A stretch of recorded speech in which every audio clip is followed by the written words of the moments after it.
The blue glow from Jenna's phone was becoming as predictable as her lies. Every night at 11:15, like some twisted digital prayer, she'd curl up on her side of our king-sized bed and start giggling at text messages like a teenager with her first crush. "Who's texting this late?" I asked, knowing the answer would be another variation of the same rehearsed bullshit. "Just Chad, helping me figure out the insurance stuff from the fender bender." She tilted the screen away from me with the practiced ease of a poker player protecting her cards. "You know how confusing all that paperwork gets." Chad Mallory, our supposed best friend for the past 8 years. The guy who'd been my groomsman, who'd helped me move furniture when we bought this house, who'd cried actual tears when his father died and I'd driven him to the funeral home at 3 a.m. Now he was texting my wife every night, and she was giggling like he was telling her the funniest jokes in the world. Since when do insurance claims require 40-minute phone conversations? I rolled over, pretending to adjust my pillow while watching her reflection in the bedroom window. And why does he need to call after 11 every single night? "Nick, you're being paranoid." Jenna's voice carried that practiced patience she used when explaining simple concepts to difficult clients at her PR firm. "Chad's just being a good friend. He knows I stress about this stuff, and he's helping me understand the process." "The process?" "Right. The process of what, exactly?" Because I'd handled insurance claims before, and they'd never required me to lock myself in the bathroom for whispered conversations that made me laugh so hard I snorted. "I'm not being paranoid. I'm being observant. There's a difference." She sighed, the kind of theatrical exhale she'd perfected during our 12 years of marriage. "Your jealousy is showing, and it's not attractive." Jealousy, the word she'd been throwing around for the past 3 months, ever since Chad had appointed himself her personal chauffeur and emotional support system. According to Jenna, I was jealous of their friendship, jealous that she had someone who really listened to her problems, jealous that Chad was more emotionally available than I was. Maybe she was right. Maybe jealousy was just love with a bad hangover, and I'd been nursing this particular headache for months. But as I watched her thumb dancing across the screen, typing responses with the kind of enthusiasm she hadn't shown for our conversations in years, I couldn't shake the feeling that my jealousy was the least of our problems. "I'm going to grab some water," I said, climbing out of bed. Mm-hmm. She didn't look up from her phone. Downstairs in our kitchen, I stood at the sink and stared out at our suburban street, Maple Grove Lane, where everyone knew everyone else's business, where Mrs. Dairy next door could tell you what time each neighbor got their mail and what they were wearing when they got it, where secrets were supposed to be impossible to keep, except Jenna was keeping one. I could feel it in my bones the way you feel a storm coming. My phone buzzed on the counter. A text from Frank, my head mechanic at the restoration shop. "Working late on the 67 Mustang. This thing's going to be beautiful when we're done. How's the home front?" Frank had been asking about the home front a lot lately. He'd noticed the change in my mood, the way I'd been throwing myself into work, staying at the shop until 9 or 10 most nights. Frank was good people, the kind of guy who could rebuild a transmission with his eyes closed and spot bullshit from 3 counties away. "Homefront's complicated," I texted back. "Want to talk about it over coffee tomorrow? I've got some ideas about that surveillance system you asked about." The surveillance system. 3 weeks ago, I'd asked Frank about security cameras for the shop, but we'd ended up talking about home security systems instead. Frank's brother-in-law worked for a tech company that specialized in GPS tracking and digital surveillance. Not the kind of thing you'd normally need in a marriage, unless your marriage was turning into a crime scene. "Yeah, let's talk tomorrow." I climbed back upstairs, where Jenna was still glued to her phone, still giggling at whatever Chad was telling her about insurance paperwork at midnight on a Tuesday. "Everything okay down there?" she asked without looking up. "Just Frank texting about work stuff." Chad says the insurance adjuster wants to meet Thursday morning. He's going to drive me since you'll be busy at the shop." Of course he was. Chad had been driving Jenna everywhere for the past month. To the grocery store, to her doctor's appointments, to her book club meetings. Always with the same explanation. It was safer this way. Easier. More convenient. Never mind that I'd been driving her places for 12 years without incident. Never mind that she had her own car, her own license, her own perfectly functional sense of direction. Chad was driving her now because it was safer. I could reschedule the shop stuff, I offered. Handle the insurance meeting myself. "No, that's okay. Chad knows all the details already. It'll be smoother if he handles it." Smoother. Right. I lay in bed listening to her type, watching the blue light dance across her face, and wondered when exactly my wife had decided that our best friend was better equipped to handle her problems than her husband was. The typing stopped around 12:30, Jenna plugged her phone into the charger on her nightstand, screen down, and rolled over to face away from me. "Good night, Nick. Good night." But I didn't sleep. I lay there in the dark, listening to her breathe, thinking about phone glows and insurance paperwork, and the way she'd started buying new underwear that I never saw her wear, thinking about how Chad's wife Beth had mentioned at the grocery store last week that Chad was working a lot of late nights lately, helping friends with various crises and emergencies. Thinking about how friends don't usually need 40-minute phone conversations to discuss insurance claims. And thinking about how jealousy might just be love's way of telling you to pay attention. The next morning, I woke up to the sound of a car horn in our driveway. Not Jenna's Honda, which was sitting right where she'd parked it the night before. This was the distinctive double beep of Chad's BMW. "That's my ride," Jenna called from the bathroom, where she was applying makeup with the kind of precision usually reserved for magazine photo shoots. "Your ride to where?" "The insurance meeting, remember? Chad's picking me up."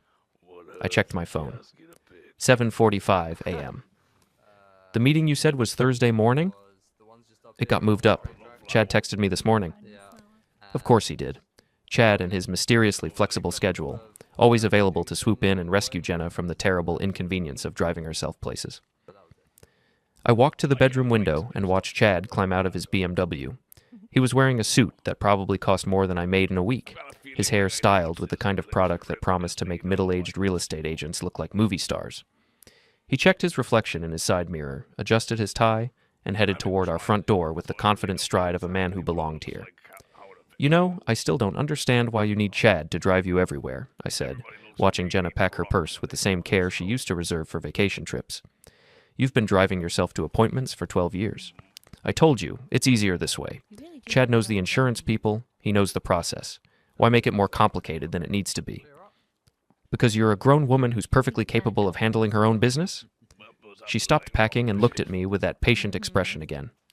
"Nick, we've talked about this. Chad is helping me because he's good at this stuff and because he cares about our family. Why can't you just be grateful instead of making everything into a territorial pissing contest?" Territorial pissing contest. That was a new one. The doorbell rang. "That's him," Jenna said, grabbing her purse and heading for the stairs. "I'll probably be gone most of the morning. The insurance office is in Newton, and Chad wants to take me to lunch afterward to debrief." Debrief. Like she was returning from a military operation instead of filing paperwork about a minor fender bender. I followed her downstairs and watched through the front window as she climbed into Chad's passenger seat. They were both laughing about something before she'd even closed the door. Chad leaned over to say something that made her laugh even harder, his hand resting on her shoulder for just a moment longer than necessary. Then they drove away, leaving me standing in my own driveway, wondering when exactly I'd become a spectator in my own marriage. At the shop, Frank was already elbow-deep in the Mustang's engine bay, but he looked up when I walked in. "You look like shit," he said with his usual diplomatic charm. "Thanks. That's exactly what I needed to hear." Coffee's fresh, and I talked to my brother-in-law about that surveillance stuff. We sat in my office, drinking coffee that could strip paint and talking about GPS tracking systems like we were discussing the weather. "The thing about modern smartphones," Frank explained, "is that they're basically tracking devices that happen to make phone calls. If you've got access to someone's account, you can see exactly where they are, where they've been, how long they stayed there. Hypothetically speaking." "Of course. Hypothetically." Frank grinned. "My brother-in-law says most people don't even realize how much information their phones are broadcasting. Location data, text message logs, call duration records. It's all there if you know where to look. And if you happen to be, say, the account holder on a family plan, then hypothetically you'd have access to everything. Account holder privileges are pretty comprehensive." I thought about Jenna's phone, which had been on our family plan since we got married. I'd been paying the bills, managing the account, handling all the technical stuff because Jenna claimed technology gave her headaches. Hypothetically, how would someone go about accessing that information? Frank pulled out his phone and showed me a website. Account login, family tracking dashboard. Most carriers have them now, marketed as a safety feature for parents who want to keep track of their kids, or husbands who want to keep track of wives who've suddenly developed an aversion to driving themselves places. "Purely hypothetical," I said. "Absolutely. Just like it would be purely hypothetical if someone wanted to, say, check whether their spouse was actually going to insurance meetings or maybe making other stops along the way."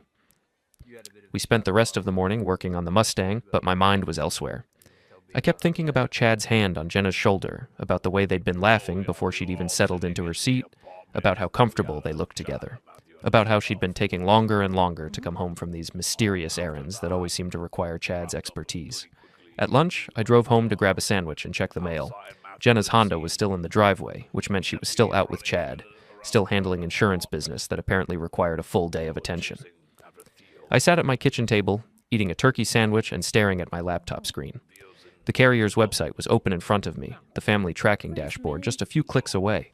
Frank was right. It was all there. Location history, call logs, text message timestamps, 12 years of marriage, and I'd never once felt the need to check up on my wife's movements. But 12 years of marriage, and she'd never once needed a best friend to drive her everywhere she needed to go. I clicked the login button and entered our account information. The dashboard loaded, showing 2 phones on our family plan. Mine, currently located at our home address, and Jenna's, currently located at a boutique hotel 90 miles away in the Berkshires. Not an insurance office in Newton, not a restaurant where they might be debriefing over lunch. A hotel? I clicked on the location history and watched the day's journey unfold like a digital breadcrumb trail. Jenna's phone had left our house at 7:50 a.m., traveled directly to Chad's house, stayed there for 15 minutes, then headed west toward the Massachusetts Turnpike. No stops at any insurance offices, no detours through Newton, just a straight shot to the Whispering Pines Inn, where according to the timestamp they'd arrived at 10:30 a.m. and hadn't moved since. I Googled the hotel. Boutique property, romantic getaways, couples packages. The kind of place you took someone when you wanted privacy and didn't care about the cost. The kind of place you definitely didn't take your best friend's wife to discuss insurance claims. My phone buzzed with a text from Jenna. Meeting running long. Chad's taking me to dinner too. Don't wait up. Love you. Love you. I stared at those 2 words, sent from a hotel room 90 miles away, and wondered if she'd typed them before or after whatever she and Chad were doing in their romantic boutique getaway. Then I closed the laptop, grabbed my keys, and headed back to the shop. Frank took one look at my face and didn't ask any questions. But that evening, as I sat alone in our house, eating leftover pizza and watching Jenna's location dot remain stationary at the Whispering Pines Inn, I started making plans. Because if my wife wanted to play games with our best friend, I was going to make sure I knew all the rules. 3 days later, I found the train tickets. It was a Thursday evening, and Jenna was upstairs taking one of her increasingly frequent long showers. I was in our home office, supposedly paying bills, but really just trying to make sense of the credit card statements that had been showing charges I didn't recognize. Charges from restaurants I'd never been to. Charges from stores that sold lingerie I'd never seen. Charges from a florist who apparently delivered flowers to our house while I was at work. Flowers that had mysteriously disappeared before I got home. I was cross-referencing the charges with dates when I accidentally knocked over a stack of Jenna's mail. As I bent to pick up the scattered envelopes, a confirmation email printout fluttered to the floor. Amtrak reservation confirmation. 2 tickets on the Lakeshore Limited from Boston to Albany, departing Friday morning. First-class accommodations. 2 tickets, both in Jenna's name. I read the confirmation 3 times, my brain struggling to process what I was seeing. Tomorrow was Friday. Jenna had mentioned a girls' weekend, a spa trip with her friend Lizzie to celebrate Lizzie's birthday. She'd been talking about it for weeks, how much she needed the relaxation, how excited she was to have some girl time. But this wasn't a reservation for 2 women going to a spa. This was a reservation for 2 people going to Albany, where according to the attached hotel confirmation, they'd be staying at the Mansion Hill Inn in a deluxe suite with a king-sized bed and a romantic fireplace. The reservation was under Jenna's name only, but there were definitely 2 train tickets. I heard the shower shut off upstairs. Quickly, I photographed the confirmations with my phone, then arranged the papers exactly as I'd found them. By the time Jenna came downstairs in her robe, I was back at the computer, innocently scrolling through our checking account. "How are the finances looking?" she asked, toweling her hair. "Fine, same as always." I kept my voice neutral. "Hey, what time does your train leave tomorrow?" 10:15? Lizzie's picking me up at 9:30. She didn't miss a beat, didn't show any sign that she was lying through her teeth. We're both so excited. It feels like forever since we've had proper girl time. "That's great. You deserve a break." I turned to look at her. "Where did you say you were going again?" "The Berkshires. That spa Lizzie found online. Very exclusive, very relaxing." She smiled, the same smile she'd been giving me for 12 years. "I'll probably be pretty tired when I get back Sunday, but it'll be worth it." The Berkshires. Not Albany. And definitely not the Mansion Hill Inn, which according to its website specialized in romantic getaways for couples, not spa treatments for stressed-out women. "Sounds perfect," I said. "Tell Lizzie I said happy birthday." I will. She kissed the top of my head and headed back upstairs to pack. I listened to her moving around our bedroom, opening drawers, humming softly to herself.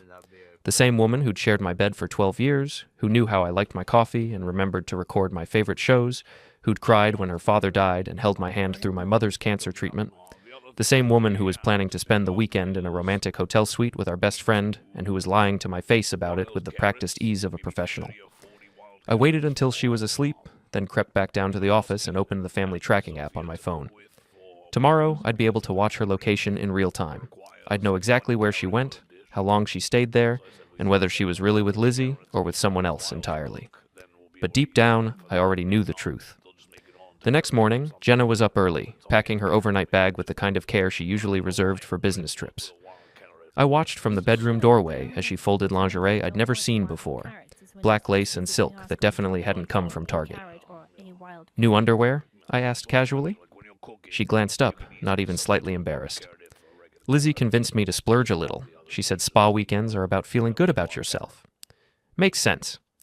She packed a bottle of perfume I didn't recognize, makeup that looked more expensive than her usual drugstore brands, and a dress that still had tags on it.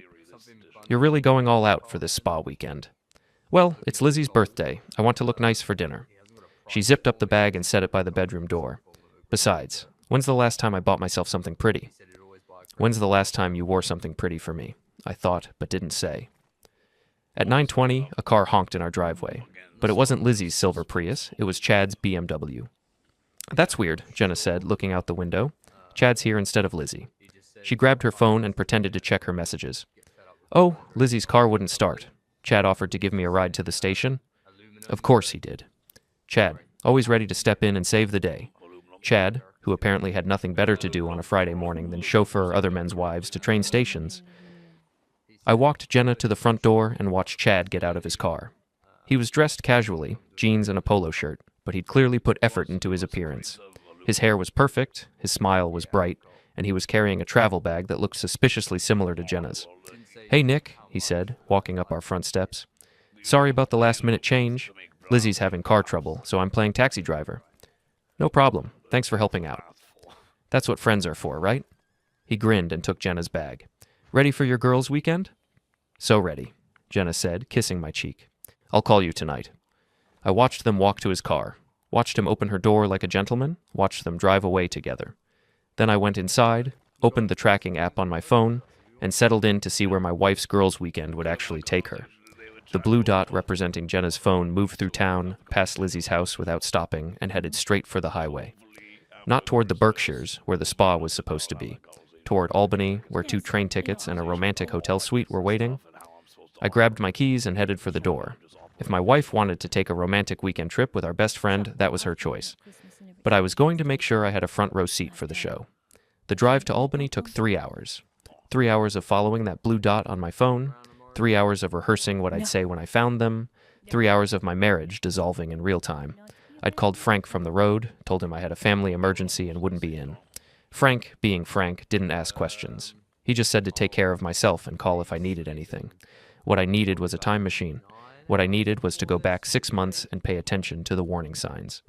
What I needed was for this to be some kind of elaborate misunderstanding that would make sense once I had all the facts. But the facts were pretty clear. My wife was in Albany with another man, staying in a romantic hotel suite she'd booked under her own name, lying to me about spa treatments and girls' weekends. The Mansion Hill Inn was exactly what its website promised, a restored Victorian mansion that catered to couples looking for privacy and romance. The parking lot was full of expensive cars, and through the tall windows, I could see couples having intimate dinners by candlelight. I sat in my truck for 20 minutes, watching the entrance, trying to decide what to do next. Part of me wanted to drive home and pretend I'd never seen the train tickets, never checked the location tracking, never discovered that my marriage was a lie. But the bigger part of me, the part that had been feeling crazy for months, that had been told I was paranoid and jealous and possessive, that part needed to see the truth with my own eyes. I walked into the lobby like I belonged there. The desk clerk was a young woman who looked like she'd rather be anywhere else. "Good afternoon," I said, pulling out my wallet. "I'm Nick Harding. My wife Jenna checked in earlier today, and I'm supposed to meet her here. Could you tell me what room she's in?" The clerk typed on her computer. "I'm sorry, sir, but I can't give out room information for security reasons." "I understand, but she's my wife. and I'm supposed to be joining her for our anniversary weekend. I showed her my driver's license with the same last name as the reservation. I just drove 3 hours from Boston, and my phone died, so I can't call her. The clerk hesitated, then looked at my ID again. Room 237, second floor, elevator's right over there. Thank you. The elevator ride felt like it lasted forever. Second floor, turn left. Room 237. I could hear voices through the door. Jenna's laugh, unmistakable and bright, and Chad's deeper voice saying something that made her laugh again. I stood outside that door for a full minute, listening to my wife having fun with another man, and tried to figure out what I was going to say. Then I knocked. The voices stopped. Footsteps approached the door. Who is it? Chad's voice, cautious. Room service, I said, disguising my voice. The door opened, and Chad appeared in a hotel bathrobe, his hair messy, his face flushed. When he saw me, his expression went from confusion to horror in about half a second. Nick, Jesus, what are you... I pushed past him into the room. Jenna was sitting on the bed in a silk nightgown I'd never seen before, a champagne glass in her hand, her face frozen in shock. The room was everything the website had promised. King-sized bed with rumpled sheets, fireplace crackling in the corner, champagne bucket on the nightstand, rose petals scattered across the floor. Surprise, I said. For a moment, nobody moved. We stood there like actors who'd forgotten their lines, waiting for someone to tell us what came next. Then Jenna found her voice. Nick, I can explain. Can you? Because I'm really curious how you're going to explain this. I pulled out my phone and started taking pictures.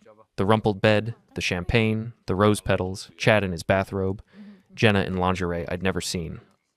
Stop, Chad said, reaching for my phone. You can't just, I can't just what? Take pictures of my wife in a hotel room with my best friend? I kept shooting, documenting everything. I can't just gather evidence of adultery? I can't just protect my interests in the divorce that's going to happen? Divorce? Jenna's voice was small. Nick, please, let me explain. This isn't what it looks like. I stopped taking pictures and looked at her. Really looked at her. The woman I'd married, the woman I'd loved for 12 years, sitting on a hotel bed in another man's bathrobe, holding champagne, surrounded by rose petals. What does it look like, Jenna? Because from where I'm standing, it looks like my wife lied to me about a spa weekend so she could spend the weekend fucking our best friend in a romantic hotel suite. She flinched like I'd slapped her. It's not like that, Chad said. You haven't what? You're both half naked in a hotel room with champagne and rose petals, but you haven't done anything? You've been texting my wife every night for months, driving her everywhere, and now you're here together, but it's innocent. Nick, please, Jenna said, tears starting to fall. I know how this looks, but we love each other. We didn't mean for this to happen. Love each other. Those 3 words hit me like a physical blow. Not, it was a mistake, or we got carried away, or it didn't mean anything. They loved each other. How long? I asked. Nick, how long have you been fucking my best friend behind my back? Jenna looked at Chad, some kind of silent communication passing between them. 6 months, she whispered. 6 months. Half a year of lies. Half a year of late-night phone calls and mysterious errands, and Chad driving her everywhere because it was safer. Half a year of me feeling crazy and paranoid and jealous while they laughed at my suspicions. And this weekend, this romantic getaway, how long have you been planning this? A month, Chad said. We booked it a month ago. A month ago, when Jenna had first mentioned Lizzie's birthday spa weekend, a month of elaborate planning, of coordinating their stories, of making sure every detail was perfect for their romantic weekend while I sat at home like an idiot, paying for the credit cards they'd used to book it. I looked around the room one more time, taking in all the details. The champagne that I'd probably paid for. The hotel room that was charged to our joint credit card. The lingerie my wife had bought for another man. I'm filing for divorce Monday morning, I said, and I'm sending copies of these pictures to Beth. Chad's face went white. Beth, his wife of 15 years. Beth, who thought he was working late to help friends with various crises. Beth, who had no idea that her husband was spending romantic weekends with other men's wives. You can't, Chad said. You can't destroy my family because of this. I'm not destroying your family. You did that when you decided to fuck my wife. I headed for the door, then turned back. By the way, Jenna, I've been tracking your phone for weeks. I know about all the other times you've been to hotels with Chad. I know about the restaurants, the shopping trips, all of it. So when you're talking to your lawyer, make sure you mention that I have a complete record of your affair. I left them there, sitting in their romantic hotel room, probably trying to figure out how to salvage their respective marriages. But I was done salvaging. I was done being the understanding husband, the trusting friend, the guy who paid the bills while other people enjoyed the benefits. On the drive home, I called my attorney's emergency line and left a message. Then I called Frank. "How'd that family emergency work out?" he asked. "About as well as you'd expect. Think your brother-in-law could help me compile all that location data into something a divorce lawyer could use?" "Absolutely. You okay, man?" "I will be." And for the first time in months, I actually believed it. By Monday morning, I had everything I needed. Frank's brother-in-law had helped me compile months of location data, call logs, and credit card records into a comprehensive timeline of Jenna and Chad's affair. My attorney, Sarah Morrison, reviewed the evidence over coffee and whistled softly. "This is thorough," she said. "GPS data, financial records, photographs. Your wife's attorney is going to advise her to settle quickly and quietly." "What about alimony?" "With evidence of adultery this comprehensive, she'll be lucky to get anything. Massachusetts is a no-fault state, but judges still don't like cheaters, especially when I've been using marital assets to fund their affairs." The emergency hearing was scheduled for Wednesday. I spent Tuesday moving Jenna's belongings out of our house and into storage, changing the locks, and canceling her access to our joint accounts. By Massachusetts law, I couldn't cut her off completely, but I could limit her access until the court sorted things out. She'd been calling and texting nonstop since Albany, alternating between apologies and anger. The apologies claimed she still loved me, that Chad meant nothing, that we could work things out if I just gave her a chance. The angry messages accused me of spying on her, violating her privacy, and being a controlling psychopath. I didn't respond to any of them. Chad had been calling too, leaving voicemails that ranged from defensive to desperate. He wanted to meet, to explain, to work things out like civilized adults. He claimed the affair was over, that he'd made a mistake, that our friendship was too important to throw away over one weekend. I didn't respond to those either. Instead, I drove to Chad's house Tuesday evening and had a conversation with Beth. She answered the door, looking tired and confused. "Nick, what are you doing here? Chad said you and Jenna had some kind of fight, but he was vague about the details. Can I come in? We need to talk." She led me to her living room, where family photos covered every surface. Chad and Beth on their wedding day, Chad coaching their son's little league team, family vacations, Christmas mornings. 15 years of marriage, 2 kids, a whole life built together. I hated what I was about to do to her. "Beth, I need to show you something, and I'm sorry, but there's no easy way to do this." I pulled out my phone and showed her the photos from Albany. Beth stared at the screen for a long time, her face cycling through confusion, disbelief, and finally, recognition. "That's Chad," she said quietly. "Yes." "And that's Jenna." "Yes." "In a hotel room. The Mansion Hill Inn in Albany, this past Friday night." She handed the phone back to me, her hands trembling. "Chad told me he was at a sales conference in Boston." He lied. They've been having an affair for at least 6 months, maybe longer. This was just the weekend I finally got proof. Beth stood up abruptly and walked to the window, her back to me. "How long have you known?" "I suspected for about 3 months. The late-night texts, the sudden interest in girls' nights out, the way she'd smile at her phone when she thought I wasn't looking, but I didn't have proof until I followed them to Albany." "You followed them?" "Jenna told me she was going to a yoga retreat. Instead, she drove to a hotel to spend the weekend with your husband." Beth turned back to face me, and I saw tears streaming down her cheeks. "Why are you telling me this?" "Because you deserve to know the truth. Because I would have wanted someone to tell me before I wasted months pretending everything was fine." "Does Chad know you're here?" "No. He's been trying to call me, but I haven't answered. I wanted to talk to you first." She sank back onto the couch, looking smaller somehow. "The kids. Oh God, the kids. I'm sorry, Beth. I really am." "Where's Chad now?" "I don't know. Probably at work, or maybe holed up somewhere trying to figure out how to spin this." Beth wiped her eyes and straightened her shoulders. "Show me everything." I spent the next hour showing her the photos, the GPS tracking data, the hotel receipts I'd obtained, the timeline I'd constructed. Beth absorbed it all with an eerie calm, asking questions, taking notes, occasionally shaking her head in disbelief. 6 months, she said finally. Maybe longer. All those work dinners and client meetings. All those weekends he had to travel. I believed every word. So did I. What are you going to do? I filed for divorce yesterday. Emergency hearing on Wednesday to establish temporary orders. Fast. My lawyer advised moving quickly before Jenna could drain accounts or hide assets. Beth nodded slowly. Smart. I should probably do the same. I can give you my lawyer's contact information if you want. She's sharp. I'd appreciate that. Beth looked around her living room at all those family photos documenting a marriage that had apparently been a lie.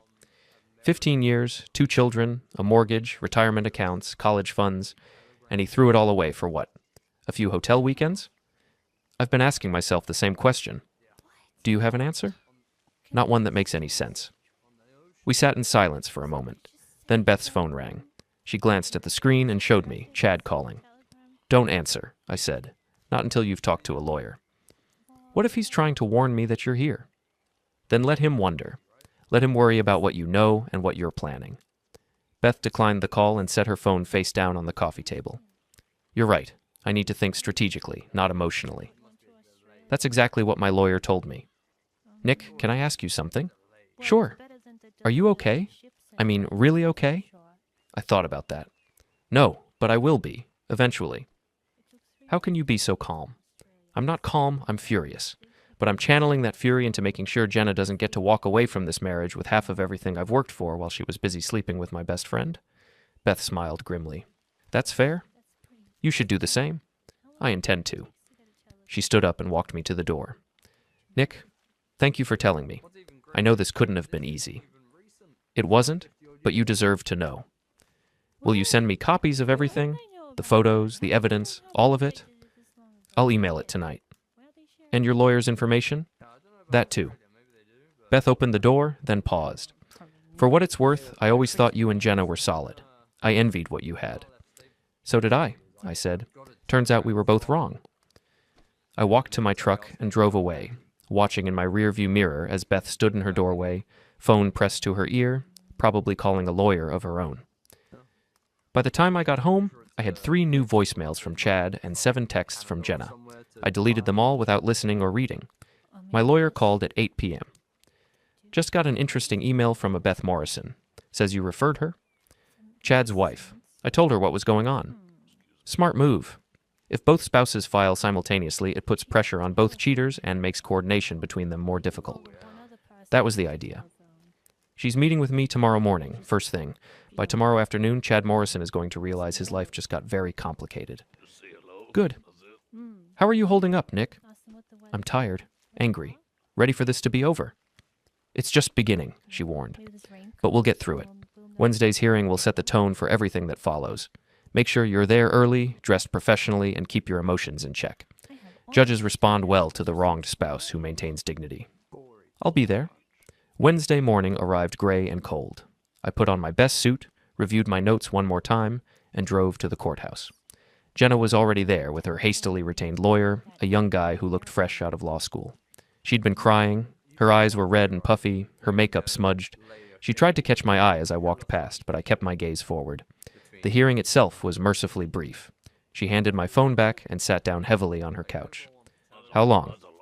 According to Jenna, 6 months, but based on the evidence I've gathered, probably longer. I gave her copies of everything. The location data, the credit card records, the hotel receipts.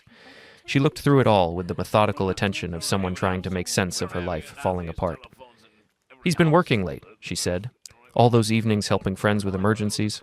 All those weekend appointments with difficult clients. I'm sorry, Beth. I really am. Are you filing for divorce? Yes, tomorrow. She nodded. I'll probably do the same. The kids deserve better than this. I left her there with the evidence and drove home to my empty house. It felt strange, being alone in a space that had been shared for so long. But it also felt clean, like I'd finally stopped breathing poisoned air. The hearing Wednesday morning was brief and brutal. Jenna showed up with a lawyer who clearly wished he was anywhere else. Sarah presented our evidence methodically. The photos, the location data, the financial records showing Chad and Jenna's affair had been funded with marital assets. The judge, a stern woman in her 60s, reviewed everything with obvious distaste. Mrs. Harding, she said, do you dispute any of this evidence? Jenna's lawyer whispered something in her ear. She shook her head. No, Your Honor. Very well. Mr. Harding, you're requesting exclusive use of the marital home, freezing of joint assets, and temporary alimony denial based on adultery. Yes, Your Honor. Granted. Mrs. Harding, you have 48 hours to remove any remaining personal belongings from the marital home. All joint accounts are frozen pending final divorce proceedings. Given the evidence of adultery using marital funds, I'm denying temporary alimony. We'll schedule a final hearing for next month." Jenna started crying. Her lawyer put a hand on her shoulder and whispered something about appeals and settlements. But I was already walking out of the courthouse, feeling lighter than I had in months. That afternoon, Chad showed up at my shop. Frank took one look at him and found urgent business in the back office. "Nick, we need to talk." "No, we don't. Come on, man. We've been friends for 8 years. Don't let this destroy everything." I looked up from the engine I was working on. Chad looked terrible. Unshaven, rumpled clothes, dark circles under his eyes. Beth had probably kicked him out, and he was learning what it felt like to lose everything for a few months of hotel room fun. "We stopped being friends the first time you put your hands on my wife. It wasn't supposed to happen like this. We didn't plan it. It just developed. Over 6 months. 6 months of planning hotel trips and lying to my face and making me feel crazy for noticing that something was wrong." I put down my wrench and faced him. "You were in my wedding, Chad.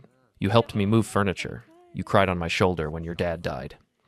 I know, and I'm sorry. But Nick, you have to understand. I understand perfectly. You wanted something that belonged to me, so you took it. You didn't care what it would do to me or to Beth or to your kids. You just took what you wanted and figured you'd deal with the consequences later. It's not that simple. It's exactly that simple. I picked up my wrench again. "Now get out of my shop before I do something we'll both regret." He stood there for another minute, maybe hoping I'd change my mind, maybe trying to think of something else to say. Then he turned and walked away. Frank emerged from the back office once Chad's car was gone. "You okay?" "Yeah, I'm okay." And I was. For the first time in months, I was exactly where I needed to be. The divorce was finalized 6 weeks later. Jenna got nothing, no alimony, no share of the house, no claim to my business. The judge made it clear that adultery had consequences, especially when the cheating spouse had used marital funds to finance their affair. Chad and Beth's divorce was messier. She got the house, primary custody of the kids, and half his real estate commissions. Chad moved into a studio apartment across town and started driving a 10-year-old Honda instead of his BMW. I heard through the neighborhood gossip network that he and Jenna had tried to make their relationship work after both divorces were final. But apparently, relationships built on lies and betrayal don't have much staying power when there's no longer any thrill of secrecy involved. They lasted 3 months before Jenna moved back to her hometown in Ohio, and Chad started dating a 25-year-old receptionist from his real estate office. Me? I kept the house, kept the business, and started sleeping through the night again. Frank hired his nephew to help with the increased workload, and we expanded into custom motorcycle restoration. Business was good, life was quiet, and I was content. 6 months after the divorce, I was working late in the shop when I heard a car pull into the parking lot. Through the window, I saw Jenna getting out of a rental car. She looked different, thinner, older, tired in a way that went deeper than just lack of sleep. She knocked on the shop door, and after a moment's hesitation, I let her in. "Hello, Nick." "Jenna." We stood there awkwardly, surrounded by the smell of motor oil and the ghosts of our shared past. "I was in town visiting my mother," she said. "I thought maybe we could talk." "About what?" "About us. About what happened. About whether there's any chance—" "No." The word came out harder than I'd intended, but I didn't take it back. "Nick, please. I know I made mistakes, but—" "Mistakes?" I put down the wrench I'd been holding. "Jenna, you had a 6-month affair with my best friend. You lied to my face every day for half a year. You used our money to pay for hotel rooms where you fucked another man. Those weren't mistakes. Those were choices." I know, and I've regretted them every day since. Chad and I were not together anymore. It was never real, what we had. It was just what? Just exciting? Just fun? Just something to do while your boring husband was working to pay for your lifestyle? She started crying. "It wasn't like that. You have to believe me, it wasn't like that." "Then what was it like?" "I don't know. I was confused, I was unhappy. I felt like we were just going through the motions. Chad paid attention to me, he made me feel special, and I made a terrible mistake." I looked at her. This woman I'd loved for 12 years. This woman who'd shared my bed and my dreams and my bank account, and felt nothing but exhaustion. "You know what the worst part was?" I said. "Not the affair itself. Not even the lying. The worst part was how you made me feel crazy for noticing. Every time I asked questions, every time I pointed out inconsistencies, you told me I was being paranoid and jealous and possessive. You made me doubt my own instincts, my own sanity. I'm sorry. I know you are. But sorry doesn't fix anything. Sorry doesn't give me back the year of my life I spent feeling like I was losing my mind. Sorry doesn't make me trust you again. She wiped her eyes with the back of her hand. So, that's it? 12 years of marriage, and you won't even consider trying to work things out? 12 years of marriage, and you threw it away for 6 months of hotel sex with my best friend. You made your choice, Jenna. Now you get to live with the consequences. She stood there for another minute, maybe hoping I'd change my mind, maybe trying to think of something else to say. Then she turned and walked toward the door. I really did love you, she said without turning around. I know, I replied. That's what makes this so sad. She left, and I went back to work on the motorcycle I'd been restoring. A 1969 Harley-Davidson that someone had abused and abandoned, but that still had good bones underneath all the damage. Some things could be restored, some things could be made better than they were before, if you were willing to put in the work and had the patience to do it right. And some things were just too broken to fix.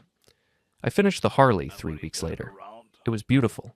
Chrome gleaming, engine purring, every detail perfect.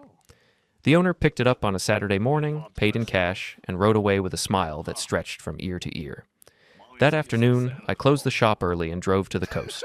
I sat on a bench overlooking the ocean, watching the waves roll in and thinking about second chances and new beginnings and the difference between being alone and being lonely. My phone buzzed with a text from Frank. Beer and barbecue at my place tomorrow. Bring yourself and an appetite. I texted back, I'll be there. Then I put my phone away and watched the sun set over the water, feeling grateful for friends who didn't lie, work that meant something, and the simple pleasure of sleeping peacefully in my own bed. Some stories end with reconciliation and forgiveness. Some end with dramatic confrontations and explosive revenge. This one ended with quiet satisfaction and the knowledge that I'd finally stopped letting other people define my worth. It was enough.